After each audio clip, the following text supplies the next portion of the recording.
Good morning po sa bawat isa.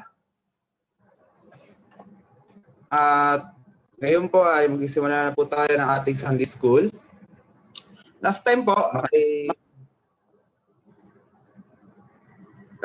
ay pinag-aaralan po natin sa tinuro nating teacher po, si Brother Rico po, na ano ba yung nagpapatakbo sa ating buhay. And we learned, maraming bagay tayo natutunan dito. Kung ano ba nagpapatakbo sa ating buhay, material na bagay pa, kasalanan, pagkagalit, takot, or approval ng tao. Ito yung madalas nagiging takbuhin natin bilang nilikha ng Panginoon. But at least we continue our study ngayon sa ating umagang to, we discover na may mas mahalagang purpose ng Panginoon na malaman natin ngayon. Na dapat, yung tamang nagpapatakbo sa ating buhay ngayon, dapat, at ito ang layunin ng Panginoon, no? Hangarin ng Panginoon sa ating buhay, ng ating Diyos sa ating buhay. Remember na sabi sa lesson 1 natin, nagsiwala lahat sa ating Panginoon, nagsiwala lahat sa ating Diyos.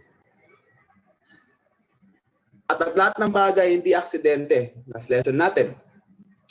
At ang buhay na to ay may patutunguhan.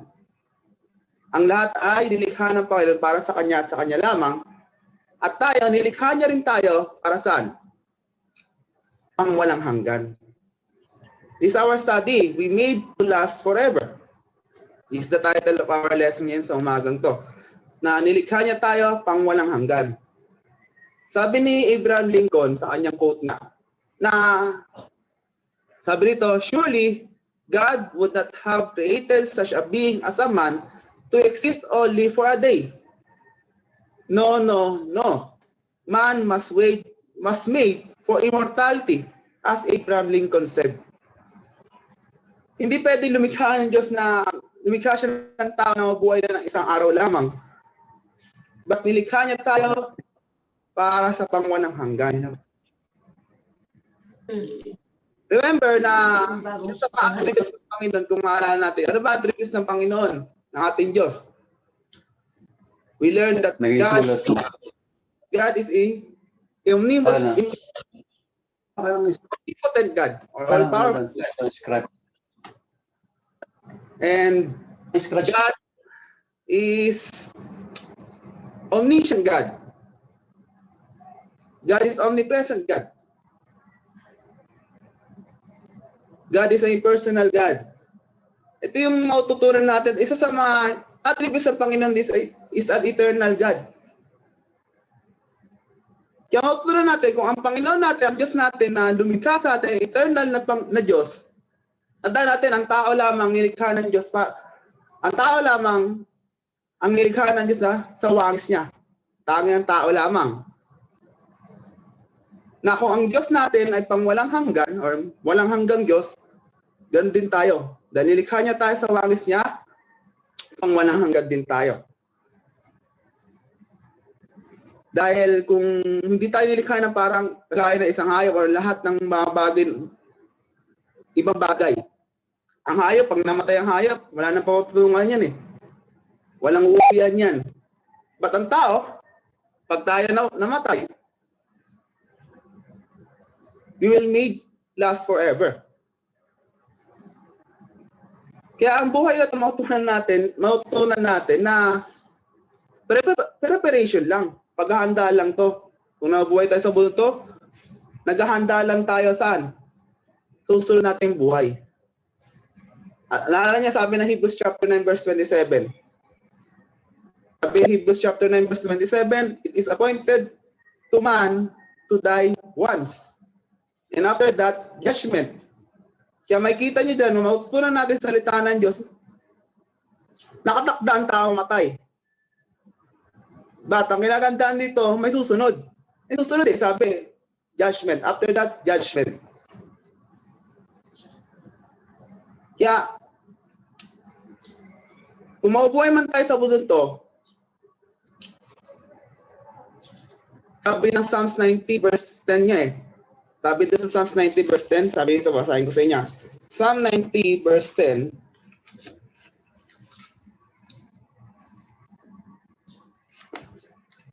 Psalm 90.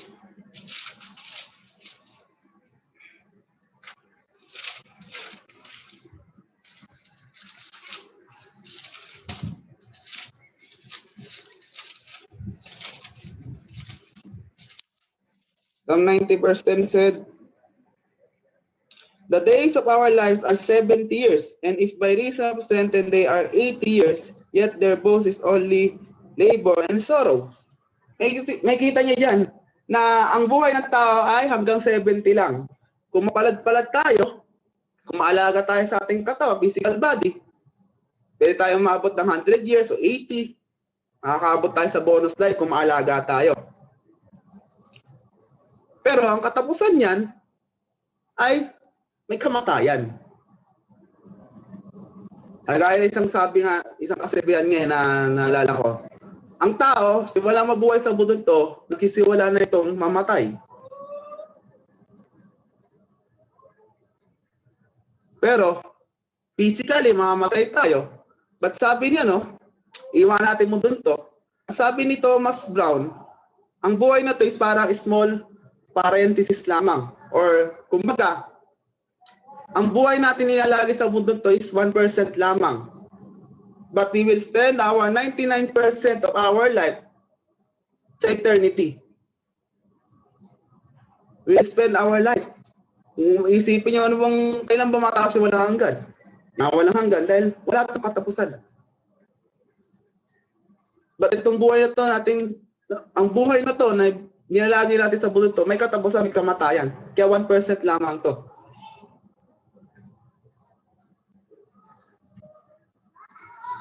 Dahil sabi ng Ecclesiastes chapter 3 verse 11. Someone read Ecclesiastes 3 verse 11 po. Ecclesiastes chapter 3 verse 11 po. Kung may makabasa po yan.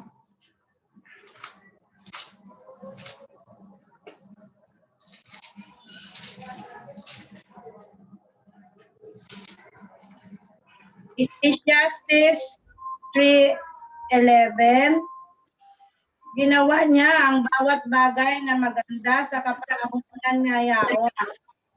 Nilagay rin niya ang sanlibutan sa kanilang puso na anupat hindi matalos ng taong ang gawa na ginawa ng Diyos. 3:11. Sige. Yan nga po. Mula hanggang sa wakas. Okay. Nakita niyo yung word na ano? Planted eternity in the human heart. Or yung sabi rito sa verse 11, He has put eternity in their hearts. Meaning yan, immortality or eternity po, ay inborn instinct na yan sa ating buhay. Or nakaprogram na to, default na yan. Na nanaisin natin, hangarin natin mabuhay ng mahaba. Hangarin natin mabuhay ng walang hanggan. Kasi ang Panginoon, ang Diyos naglagay niya sa atin. Parang gata lang yan. Ang Diyos, existed ang Diyos. Ang tao, hahanapin niya talaga ang Diyos. Kasi naka-inborn instinct na yan eh.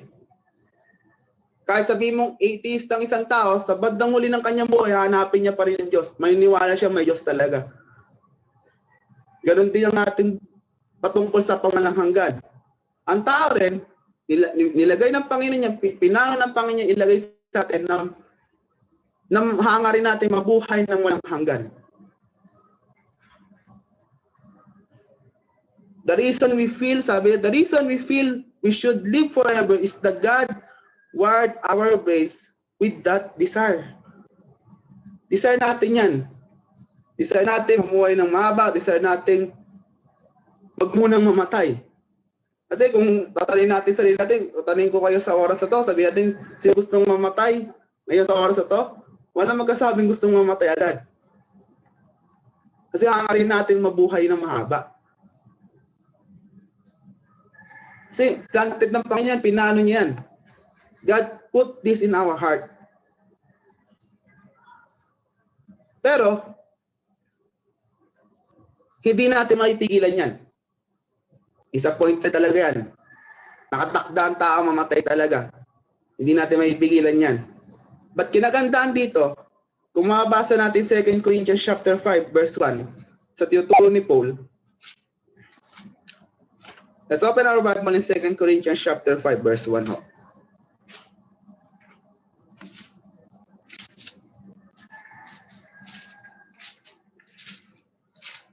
Second Corinthians chapter 5 verse 1. Ito yung tinuturo ni Paul sa mga taga-Corinth. For we know that if our earthly house, this tent, is destroyed, we have a building from God, a house not made with hands, eternal in the heaven. Dito niya makikita na tulad ng temporary body natin to, itong katawan na to, ito isang tolda. Isang tolda.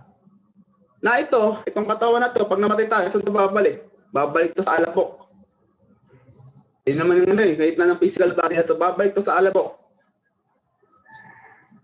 But yung spiritual natin, uuwi to saan? Sasabi dito ni Paul, for we know that if our earthly house, this tent, is destroyed, we have a building from God, a house not made with hands, eternal in the heaven. Merong bahay na tutukoy dito is our glorious body. Nasabi sa 1 Corinthians chapter 15, kung makikita niyo si Jesus Christ nang namatay siya, muli siya nabuhay. At nakita doon yung glorious body na naghihintay sa atin. Kung mabasa yung 1 Corinthians chapter 15, yung katawan na to, sasabi doon is, this body is incorruptible, glorious, power, spiritual body, and immortality. Kung mabasa niyo 1 Corinthians chapter 15. Yung physical body na to is corruptible. Napapalitan to, yung tahanan, yung bahay na naghihintay sa atin sa langit, is a body of incorruptible. A glorious body. Itong physical body to na mahina, papalitan ng power. And spiritual body pa siya. At immortality na hindi ito mamamatay. Ito yung bahay na pangwalang hanggan na nakahanda sa atin at pinangako sa atin ng ating Panginoon. Kaya itong buhay na to ay may uuwian tayo pag namatay tayo. At ang susweldo para makakamtan tong pangwalang hanggan na katawan na to, yung glorious body na to, is kamatayan talaga. Kaya sabi ng ating Panginoon Jesucristo in Hebrews chapter 2, He given us a liberty or kalayaan saan? Corinthians 5:1 po. Okay, pakibasa. 2 Corinthians 5:1, for we know that if our earthly house of this tabernacle were dissolved, we have a building of God, a house not made with hands, eternal in the heaven. Okay. So, magandang napapalalahanan tayo ng katotohanan na yan, that we are spending a temporal life here on earth. But there is a eternal home that is waiting for us in heaven. Okay?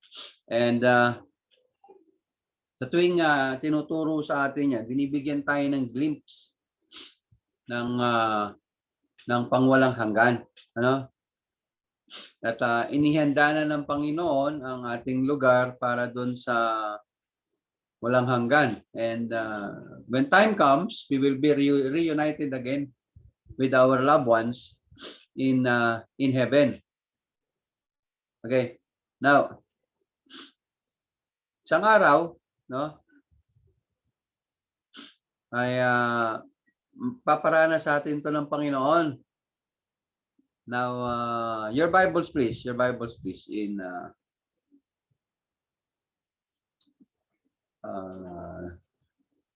Matthew chapter 25. Matthew chapter 25 verse 34. Paki ano nyo.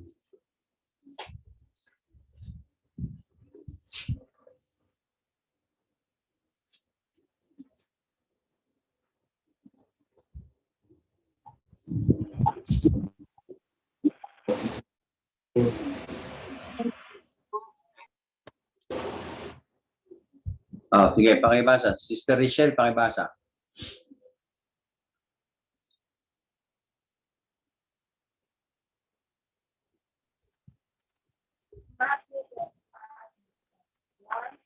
Sister Richelle, marunong ka ba magbasa?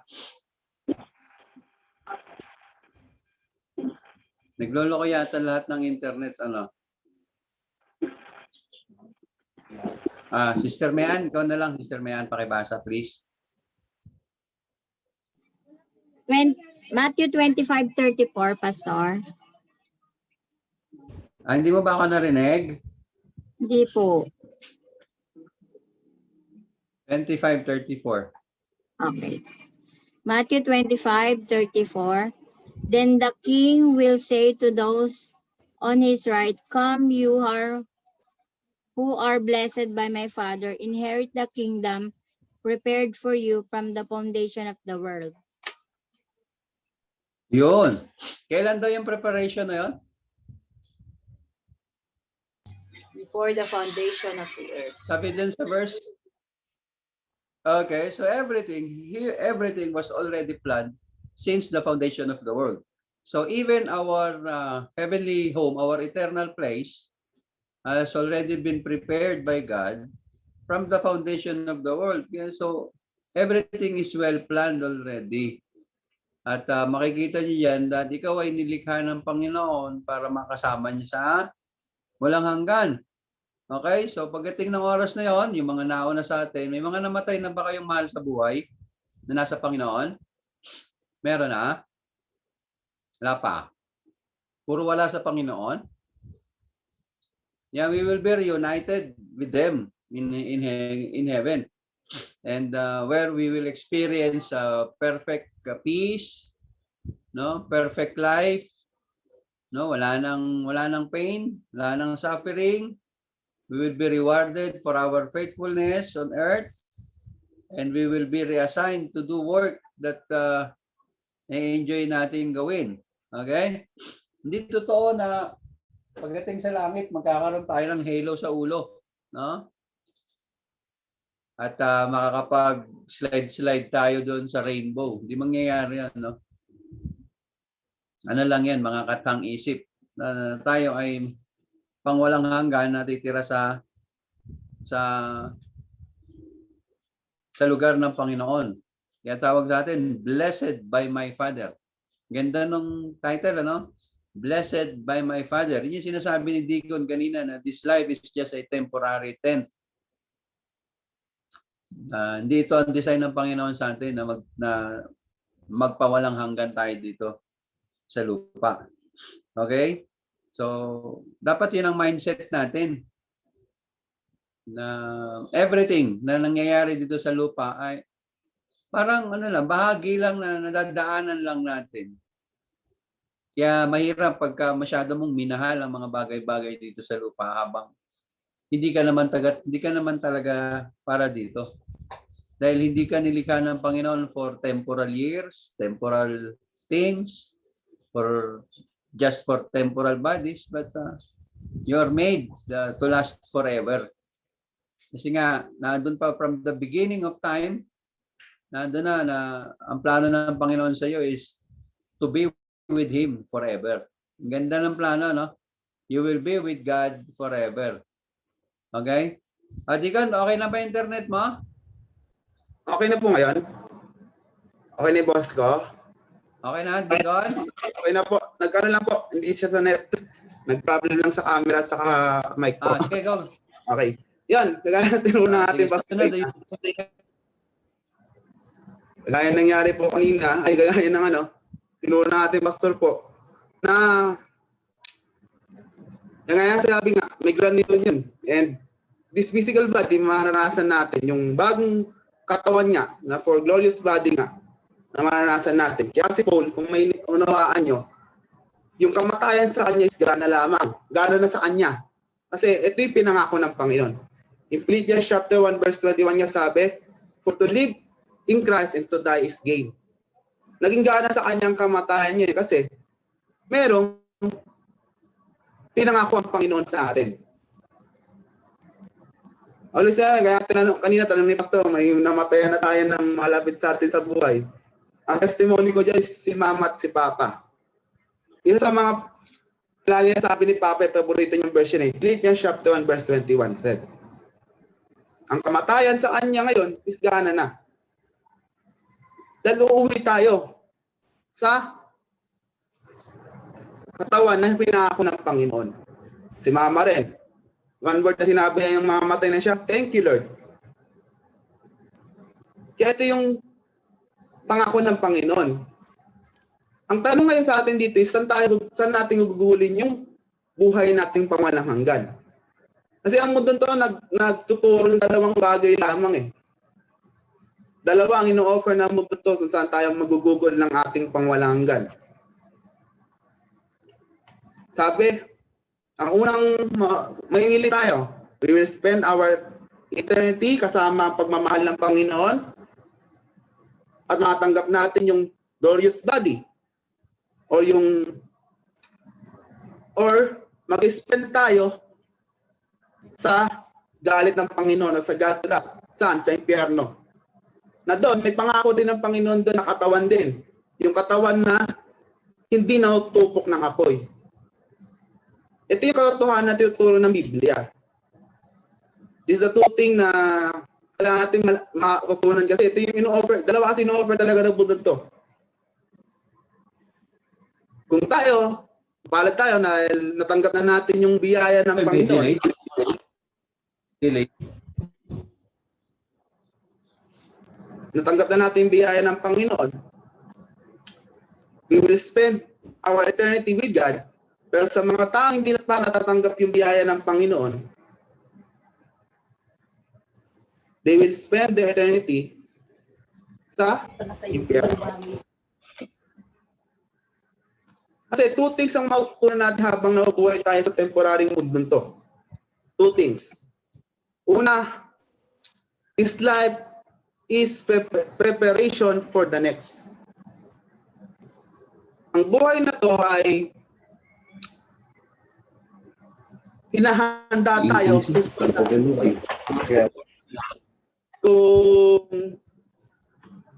kung tayo ay fully aware, there is more to life than here and now dahil ang buhay na to ay pagkahanda lang to para sa ating pangwalang hanggang pamumuhay.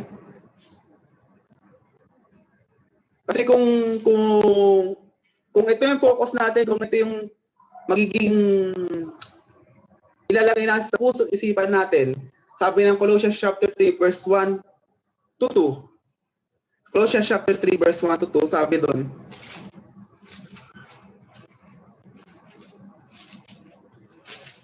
Colossians chapter 3, verse 1 to 2. If then you were raised with Christ, seek those things which are above, where Christ is sitting at the right hand of God. Set your mind on things above, not on things on earth.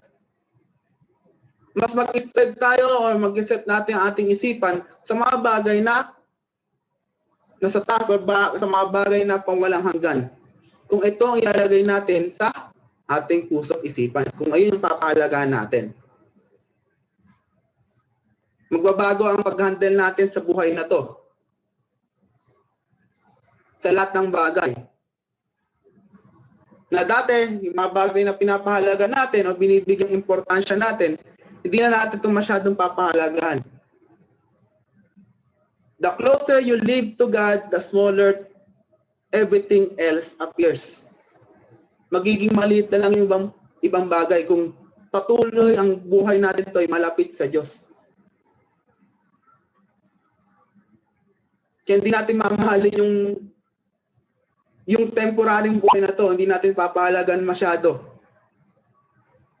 Mas bibigyan natin ng importansya yung pagkahanda natin sa susunod na buhay.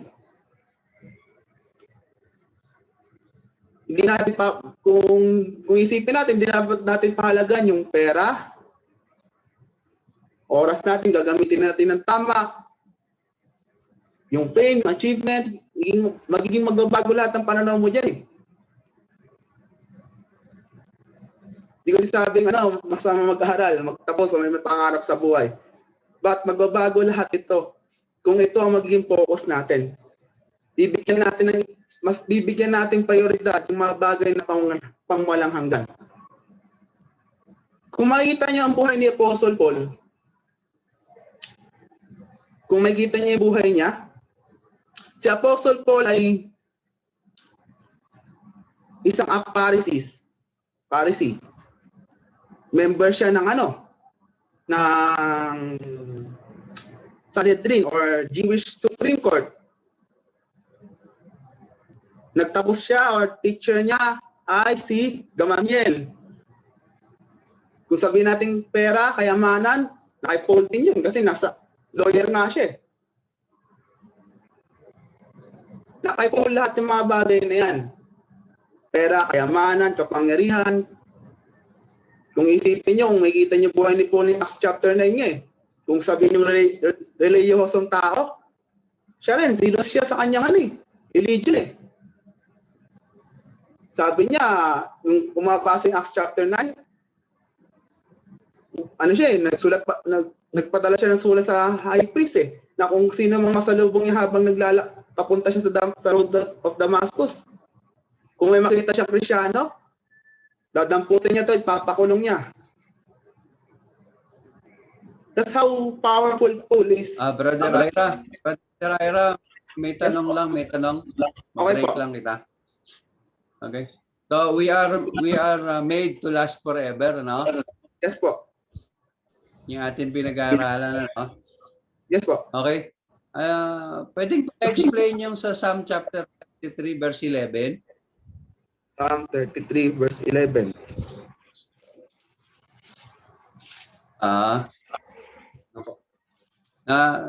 Matutupad ba? Makakarating ba talaga tayo dun sa walang hanggan? Ay ayon sa plano ng Panginoon? The counsel of the Lord stands forever, the path of his heart to all generation. Yes po, makakapunta po tayo sa walang hanggan. Plano po ng Panginoon. Pero, nagaya po ng lesson natin or natutunan natin sa Biblia, dalawang bagay po kasi pupunta ng tao sa pawalang hanggan eh. Either, Hindi natin yung purpose ba? That Opo, we pupunta po made tayo to last forever? Yes po. So, mangyayari ba talaga yan? Opo. Kasi nilikha niya po tayo sa wangis niya. Doon to, kailangan natin handa ating sarili sa susunod na buhay. Mas mapalagaan natin mga bagay na pangwalang hanggan o yung layunin ng Panginoon. Ano ba ang hangarin ng Panginoon po? Sabi, una is, ang hangarin ng Panginoon is maligtas tayo. Pangalawa, ang hangarin ng Panginoon, layunin ng Panginoon is that we are sanctified people. Para saan? Para maglingkod po sa Kanya. Kaya yun yung papahalagaan natin yung bagay na kalooban ng Panginoon. Kasi yun yung mga bagay na pangwalang hanggan. As sabi ng 1 John chapter 2, kung di nagkakamali po, 1 John chapter 2 verse 17. 1 John chapter 2 verse 17. And the world is passing away and the lust of it, but he who does the will of God abides forever. Kung gagawin mo yung kalooban ng Panginoon, ay yung mga bagay na pangwalang hanggan. Ang mga bagay na sa mundo to, o mga bagay sa mundo to, prinsipyo ng mundo to, ito yung nilikha lamang or nandito na sa mundo to para temporary lamang. But yung mga kalooban ng Panginoon, ay yung mga bagay na pangwalang hanggan.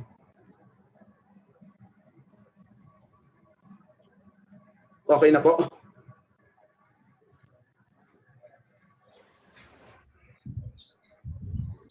Oo, salamat, Icon. Ay po. Easy po. Yan po. Correct po tayo sa ating lesson. Kaya hinahanda natin ang buhay natin sa susunod na buhay. Si Paul, ganoon din sa niya. He has a high authority or high power. May kapangyarihan siya. And kung religious ba, zealous din siya sa kanyang religion. But sabi niya sa Philippians chapter 3 verse 7, Philippians chapter 3 verse 7,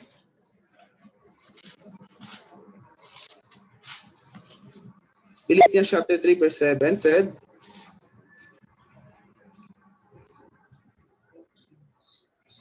sabi niya rito, but what things were gained to me, these things I have counted loss for Christ.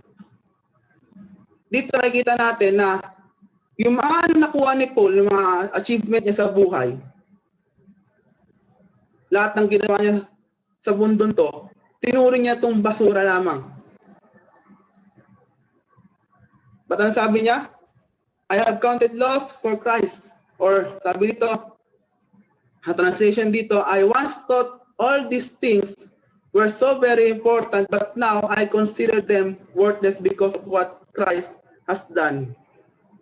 Kung ano ginawa sa kanya ng Panginoon, kala niya yung mga bagay na ginawa niya dati, napaka-importante nito, napakalaga nito. Yung pala is ito yung mawalang bagay na walang kabuluhan.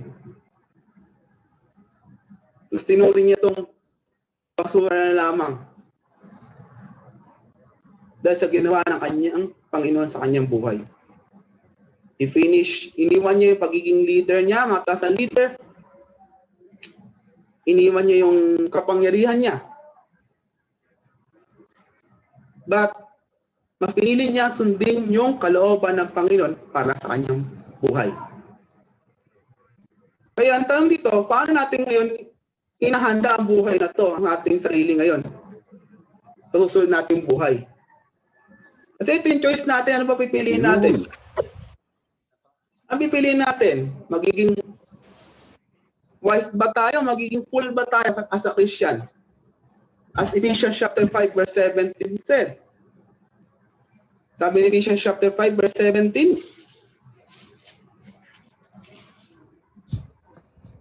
therefore do not be unwise, but understand what the will of the Lord is.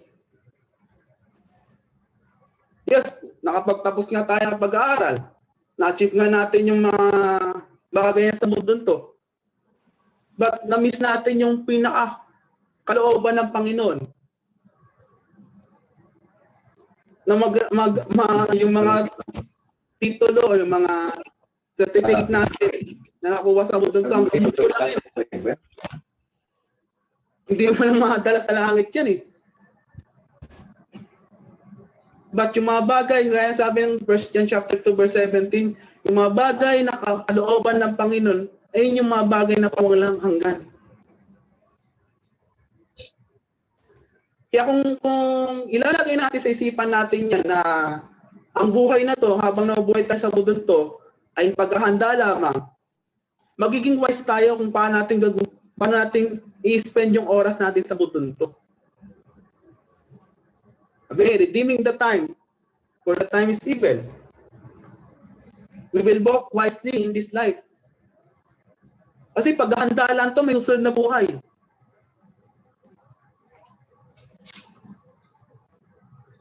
May susunod na buhay. At yung buhay na yon, kung itong buhay ito ay 1% lamang, yung susunod na buhay is 99%, doon tayo mag-expend. 99% na. Yun yung palagang matutunan natin eh. Kasi yung pangalawang bagay na matutunan natin, when you live in light of eternity, your values change. Yes. Raise ka nga muna ng question at lumalayo na si Deacon.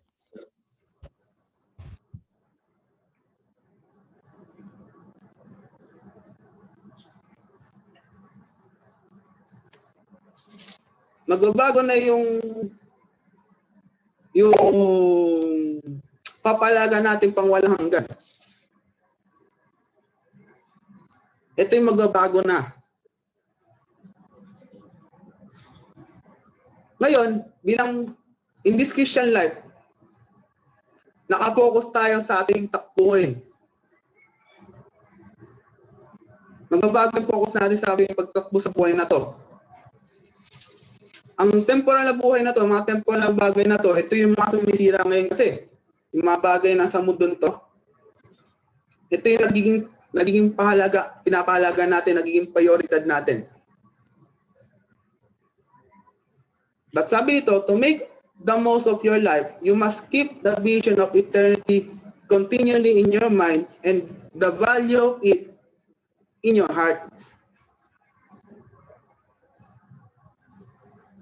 Kung ang vision natin ay palagi nakatuon sa puso na buhay o nakatuon sa pangwalang hanggan, doon magbabago lahat-lahat eh. Doon magbabago yung papalagaan mo sa buhay na to.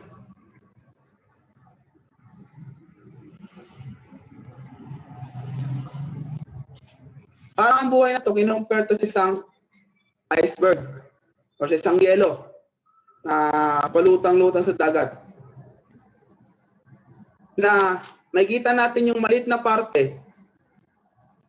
Maliit lang to. Pero yung nakalubog dito ay napakalalim at napakalaki. Doon tinuring ang isang buhay.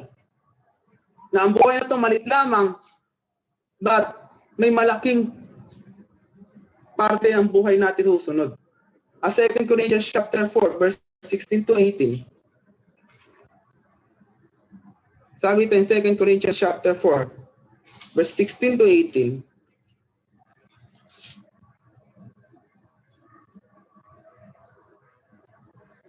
Second Corinthians chapter 4, verse 16 to 18. Therefore we do not lose heart, even though our outward man is perishing, yet the inward man is being renewed day by day. For our light affliction, which is but for a moment, is working for us far more exceeding and eternal weight of glory. While we do not look at the things which are seen, but at the things which are not seen. For the things which are seen are temporary, but the things which are not seen are eternal. Yung mga bagay na hindi natin nakikita ngayon, ito yung mga bagay na pangwalang hanggan. Trials, problema, sandali lang yan. Temporary lang yan. But yung mga bagay na hindi natin nakikita, ito yung mga bagay na pangwalang hanggan.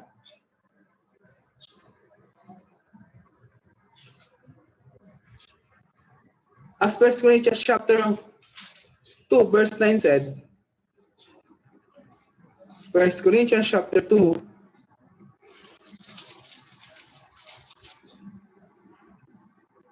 verse 9 said,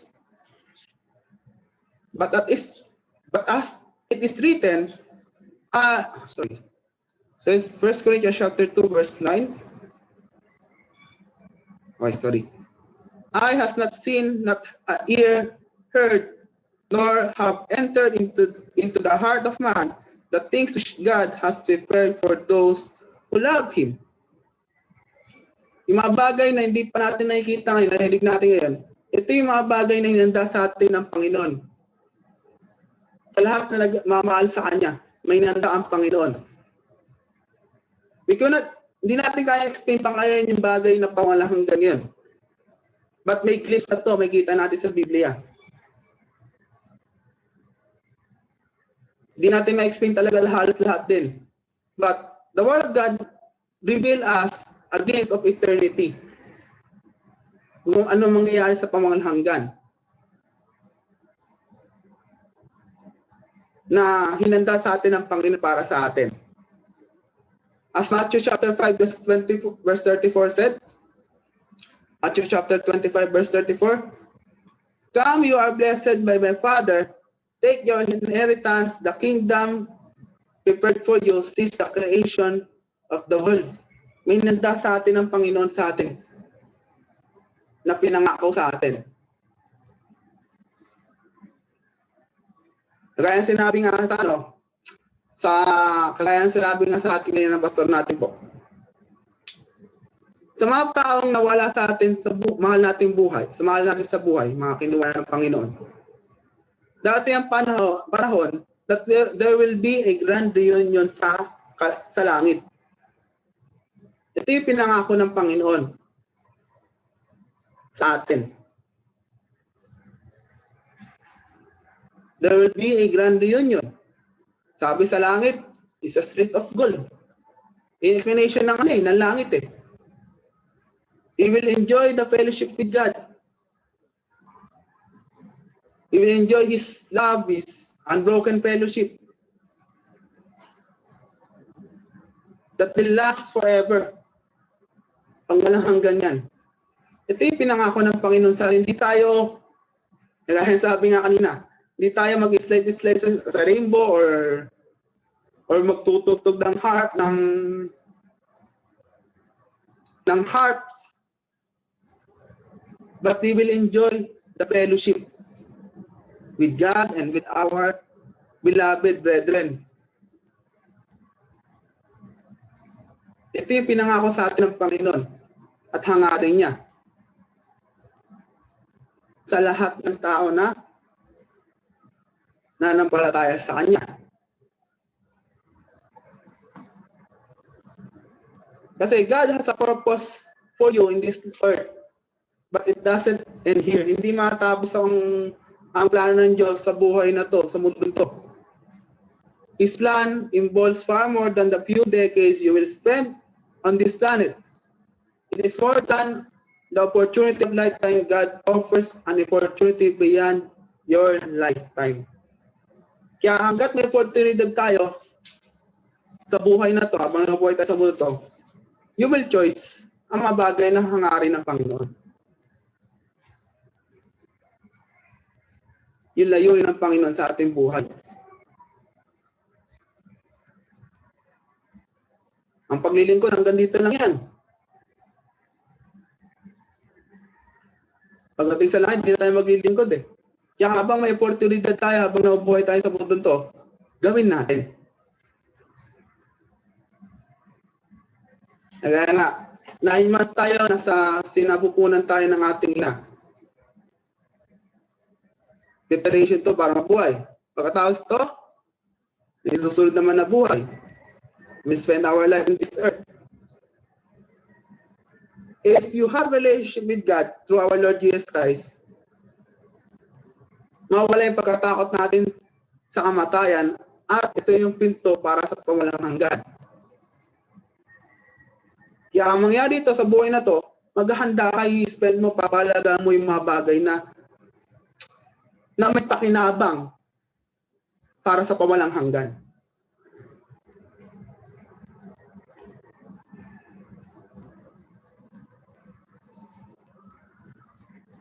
Kasi sabi ng Hebrews chapter 13 verse 14, this world is not our home.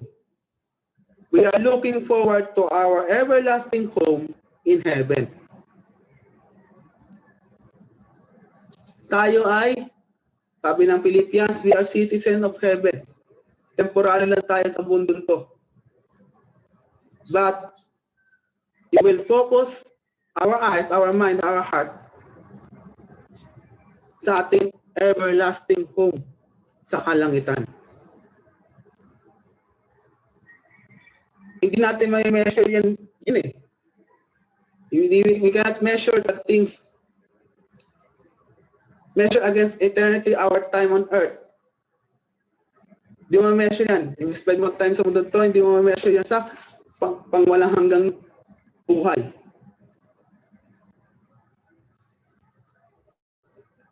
We should be realizing that every moment we spend in this earthly body is time to spend away from our eternal home in heaven with Jesus Christ.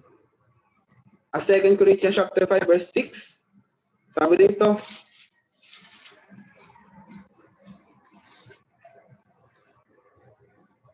Second Corinthians chapter 5 verse 6, so we are always confident knowing that while we are at home in the body, we are absent from the Lord. Kaya ito yung malagang maging paalala sa atin eh. Na sabi ni Matthew Henry nga, it ought to be the business of the everyday to prepare for our final day. Habang nabubuhay ka sa mundong to, sabi ni Matthew Henry, mas hinahanda mo ang buhay natin sa ating susunod na buhay or yung final day natin, yung eternal day natin. Ngayon, sa oras na to, kung isipin natin, ang buhay natin is temporary lamang. It's just a blink of an eye. Uwi na tayo sa Panginoon. Pero, isipin natin na ang buhay na to is may susunod. Paano gagawin natin susunod natin buhay? Paano mo hinahanda yung sarili? Paano mo guguhin ang oras na to sa mundo to?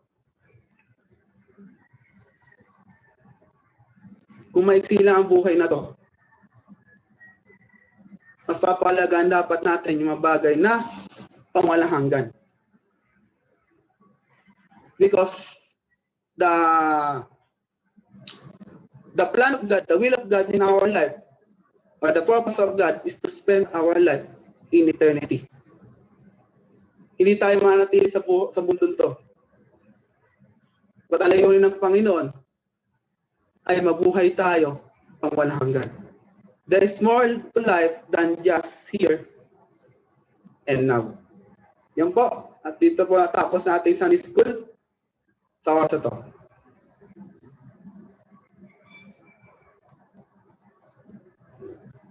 Okay, salamat, Deacon. Okay, yung may mga tanong, magtanong na po tayo habang may oras pa. Teacher Arlene, Sister Arlene.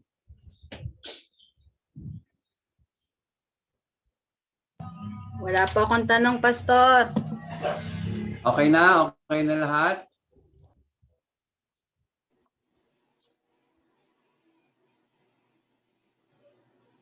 Pastor. Okay.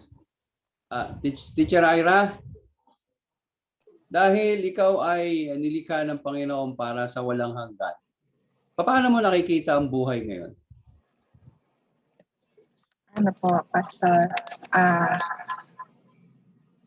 Since we are made to last in eternity po, dapat po yung buhay na pinapamuhay natin ngayon ay parang yun yung paghahanda natin sa susunod na buhay natin kasama yung Panginoon. Kasi yun nga, nabanggit po kanina that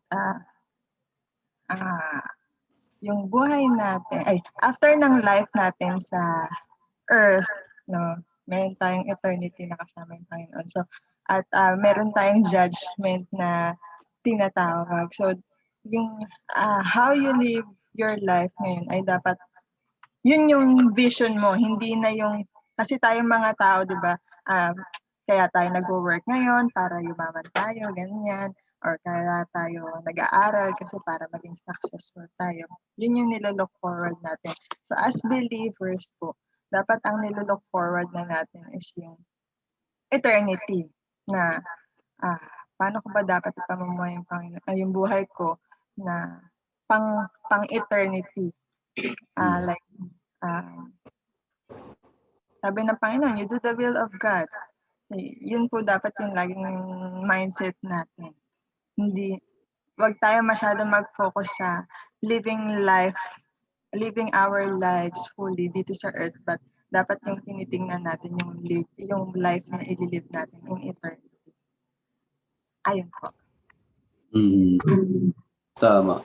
Kasi parang lumalabas yung temporal life is your preparation for eternity, So, it really matters on how you prepare your life for eternity. Kasi dapat ang ating view sa buhay ngayon is what I'm going to do in eternity.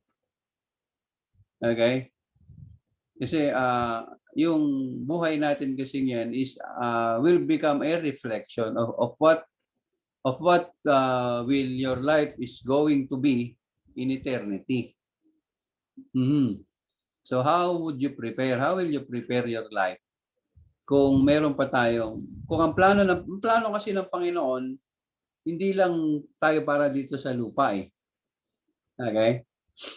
Kaya kapag natigil yung plano natin na hanggang lupa lang, well, walang nawala ng saysay yung preparation mo for eternity. Kasi nga, this life is a preparation for eternity. Kaya hindi pwedeng magtapos yung plano mo dito lang sa lupa. Ano ba yung mga pinaplano natin dito? Dahil mga nanay, no? Nag-asawa ka, nagkaroon ka ng anak. Anong plano nyo sa mga anak ninyo?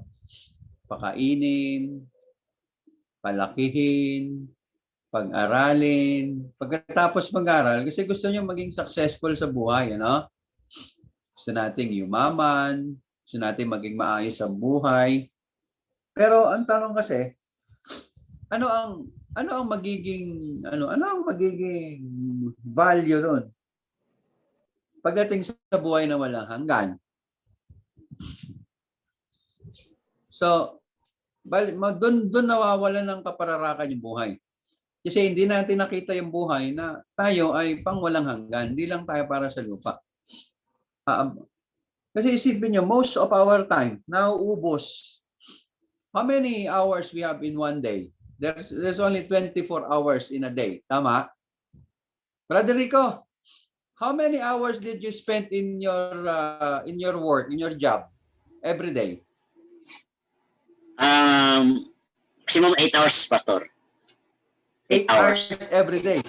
Hmm. Now, so 24 minus 8 is how many natitira?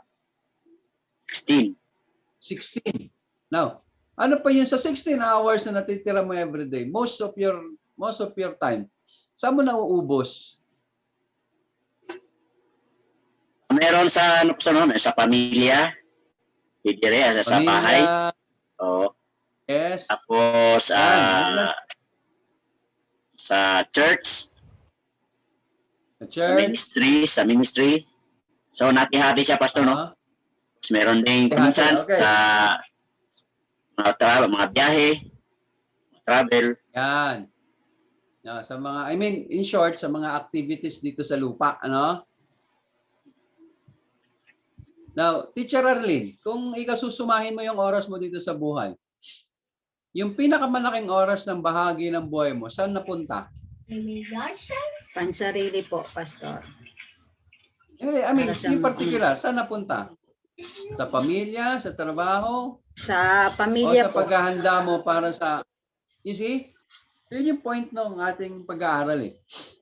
How do you spend your hours and days since you are made for eternal purpose? Okay, so what kind of preparation are we doing? Now, ako ba tatanda ako nagtatrabaho na lang? And then afterwards, kasi sa mga nagtatrabaho, talagang oras natin ubos sa trabaho, no? Naalala ko nga yung testimony ni Sister Cecil dati, no? Na he spent a lot of his days and hours sa pagtatrabaho, then afterwards, naubos lang sa pagpapa-hospital, sa pagpapagamot. Kasi yan tinuturo din ng Ecclesiastes, eh. That is yung vanities of life. There are many and more vanities of life, no? Which is hindi tayo nagiging aware na hindi tayo nagiging wise na in spending our days, in our months, in our years. It's because it's focus doon sa mga bagay na para dito lang sa lupa. Then kung susumahin natin, kung gawa ka ng computation, how many hours did I spend para planuhin ko yung aking buhay na walang hanggan? Tama si Brother Rico, may trabaho, may pamilya, mayroong mga biyahe, merong Sunday, merong bang Sunday school, merong ministry. But kung pag-iisipan mo mabuti, since we are planned by God for eternity, sabi nga dun sa binasa natin kanina sa aklat ng mga awit, no? The plan of the Lord will stand forever, sabi. So walang pwedeng bumago nun. Hindi pwedeng mabago yon, no? Now, kung mauubos ang oras natin, mas malaking panahon natin at oras, which is practically talaga naman, yun ang nangyayari. Dahil hindi naman natin pwedeng pabayaan ang buhay dito sa lupa, no? Kailangan natin maghanap buhay, no? Now, the point is this, that we should know the balance between our temporal living and our eternal, and God's eternal purpose. Kasi, pang samantala lang to eh. Kung dito ka magfo-focus at pababayaan mo yung pang walang hanggan, well, hindi ka nagpe-prepare ng maayos for your eternity. You miss ang pinakamalaking bagay sa buhay ay nami-miss natin. Okay, yung mga specifics binigay na ng teacher natin ganyan. Those are the specifics na dapat nating maintindihan about dapat sa tayo nagfo-focus. Gawin lang Panginoon, although yun naman kasi, tama naman yun. Kaya lang, hindi yun yung focus ng aralin eh. No, dinodoro kasi dito, kung ano ang gagawin mo? Ano ang babaguhin mo? Ano yung mga bagay na ginagawa mo ngayon na ititigil mo na at mga bagay na sisimulan mo na dahil ang Panginoon pala, ang plano sa akin, pang walang hanggan. So, kailangan kong bigyan ng prioridad yung pagpaplano para sa buhay ko sa walang hanggan. Ano ba yung i-require ng Panginoon pagdating sa walang hanggan? Number 1, bigyan ko ng example, worship. Worship. Kasi natatandaan niyo yung word na, yung love will endure. Only faith will endure. Faith, love. But the greatest of this is what? Sabi? Love. Na doon sa isang banda naman, ang matitira lang na gagawin natin sa buhay na ito, sa pinapractice natin sa buhay na ito is worship. Okay? For example, your worship, how many hours are you spending in your worship to your God? How many hours? Kasi pagdating sa langit, wala na tayong gagawin. Mag-worship ka na lang. Okay? Mag-worship ka na lang. May gagawin ka pa ba dun sa langit? Hindi ka na maghahanap buhay sa langit, di ba? Sa pangalawang buhay, maghahanap buhay pa ba tayo? In new heaven and in new earth? Maghahanap buhay ka pa ba? Since wala na yung curse ng sin. We are no longer live under the curse of sin. Tatanggalin na yun ng Panginoon eh. So wala na yung travail, wala na yung labor, wala nang sweating para kumain. So the only thing that remains is your worship to God, your thanksgiving and praises. Kaya sabi, luluhod tayo lahat sa pangalan ni Jesus. Pagdating sa langit, may trono doon at luluwalhati ka sa Diyos at aawit ng mga papuri. So, yun yung view natin ng buhay na walang hanggan. Yun yung gagawin natin sa walang hanggan. Okay. So, kamusta yung mga bagay-bagay na preparasyon natin ngayon? Are you giving God your finest worship?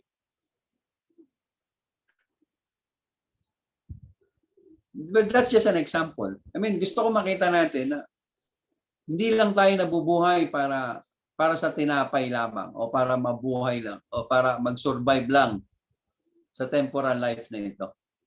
We are just sojourner here on earth. At balang araw, yung meron tayong heavenly place na inihanda ng Panginoon kung saan doon tayo ipunin ng Diyos at magsasama na tayo na walang hanggan. No, there is no more pain, no? Tama ba? No more sorrows, no more wala na lahat ng problema sa buhay.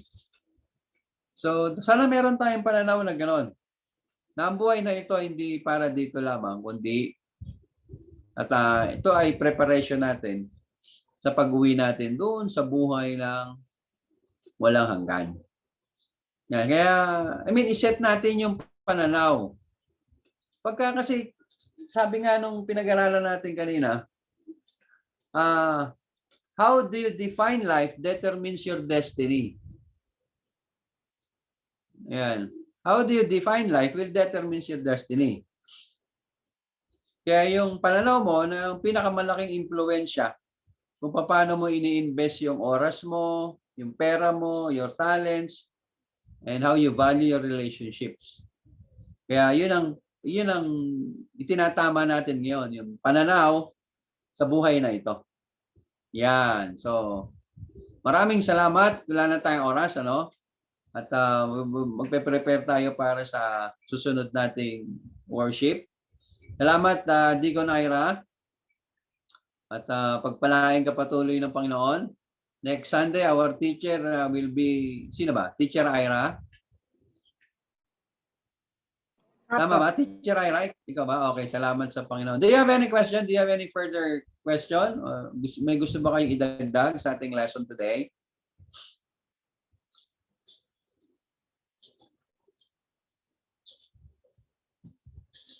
Wala na?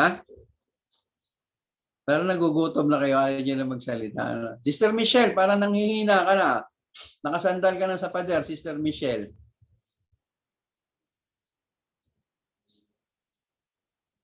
Hindi tayo naririnig ni Sister Michelle. Wala reaction. Okay na po. Anyway, sige. Wala naman mga nagre-raise ng question.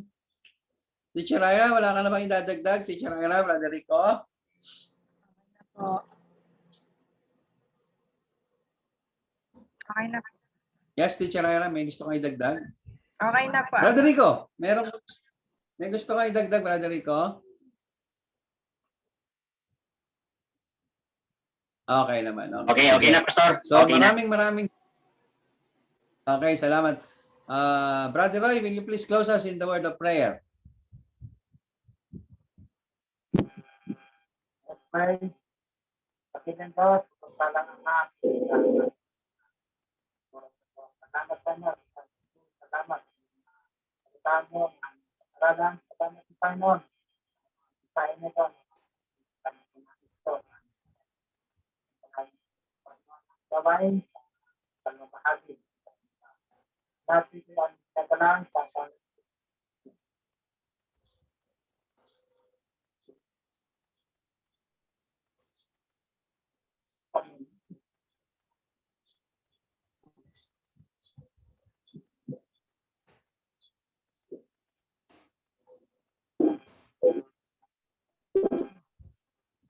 Okay, let's pray. May problema yung kay Brother Roy. Panginoon, salamat po sa kapahayagan ng iyong mensahe ngayong umaga. Patuloy mo pong pagpalain ito sa puso namin, Lord, sa pati kay Deacon Ira. At hanggang sa muli namin pagkikita, O Diyos. Sa iyo ang luwalhati sa pangalan ni Jesus. Amen and amen. Thank you and God bless you. Let's prepare for our worship service. Deacon Picture. Hi, Mami D. Lucky TV nyo,